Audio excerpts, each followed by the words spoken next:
This is a good day. You all have just heard the terrific news from the president that after 15 months of war, Israel and Hamas have reached a ceasefire and hostage deal.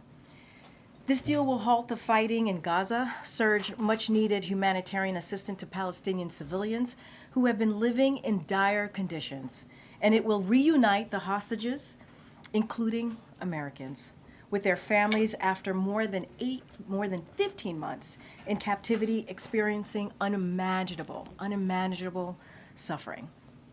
Over the past few days, President Biden spoke with the leaders of Israel, Qatar, and Egypt to continue to push negotiations forward and reach the resolution we announced today.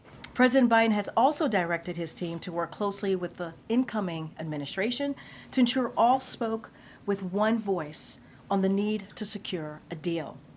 As the president said, we have reached this point because of the pressure Israel has put on Hamas, while with the backing of the United States.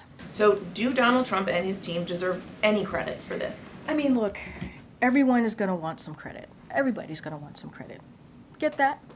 That's how this goes when something good happens. Not unusual. It is not unusual at all. What I can say is the president got it done, right? That's what I can say. And what I could also say is that, and you said it in your question to me, is that there was a framework that was put forward, and it was put forward by the president back in May 31st of last year, and it was endorsed by the world. This has been something that has been in the works for months, way before November. That is just how this has worked. I'm not here to talk about the transition. I'm not here to talk about who gets credit, not get credit. I'm here to talk about what this president has been able to do. And here's what is also incredibly important here. We're going to get hostages who are going to go home to their family. But what I will say is just to give you a little bit of how it will work. So during the first phase, which will begin on Sunday, the fighting will stop. Hostages will begin to be released, and aid will surge into Gaza. During these weeks, the second phase of the deal will continue to be negotiated to bring a permanent end to this war.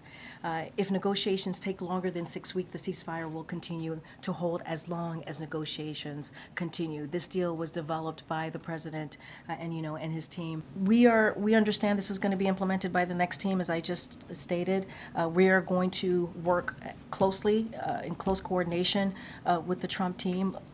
As the president has said, and I have said also moments ago, we want this to be in one voice, right? I think that's what you have seen in the past couple of weeks, how we have moved forward in one voice. And this is what's important for the hostages, to get them home, to make sure that we're getting that humanitarian aid into Gaza, and to ending this war.